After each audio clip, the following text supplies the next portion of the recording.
Go across to General Kulkarni as somebody who served there in Kashmir. One of the things that's happened over the last almost a year and a half now is the ceasefire has held pretty steady.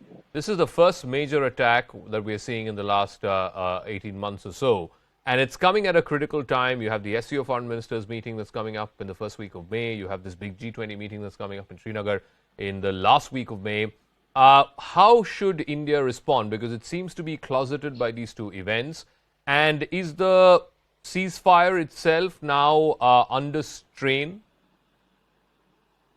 Zaka, at the very outset, extremely sad. An event like this should not have happened.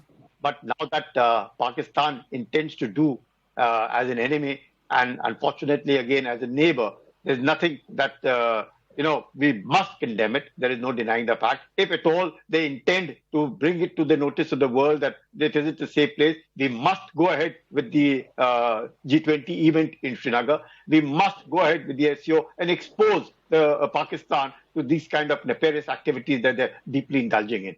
I think it's time we called, it's no use being very, very diplomatic and be guarded. If there is something wrong with the enemy is doing, we must give it back.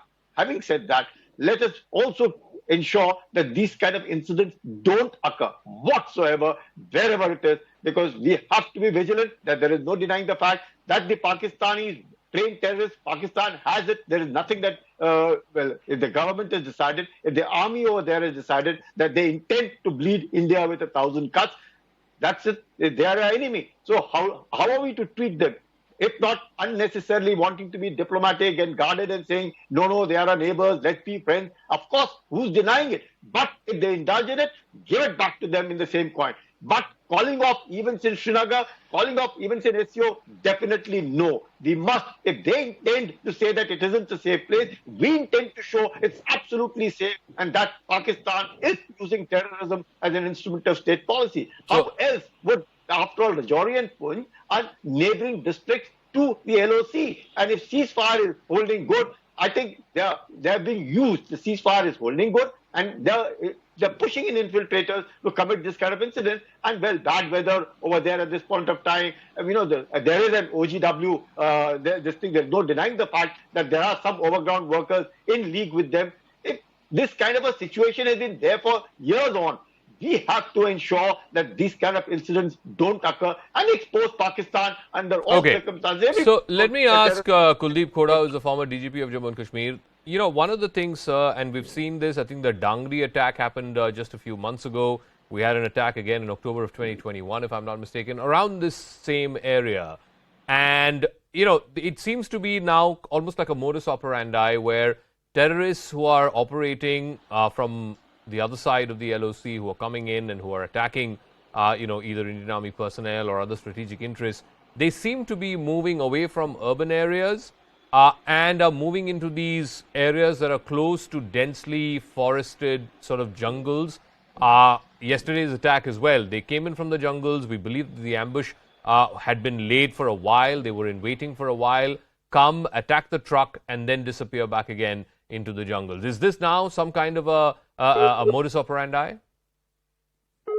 I think they have tested it in Dangri, as you rightly pointed out. In Dangri incident, we initially tried to project it as if it was probably some sort of internal attack, in the sense that the civilian was killed earlier.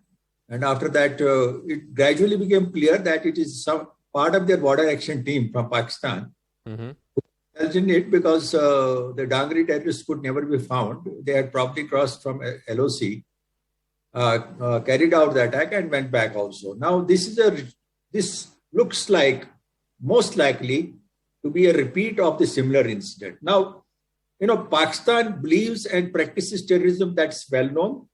It was earlier in Punjab also, and for J&K, it has been here now for last more than 3 decades.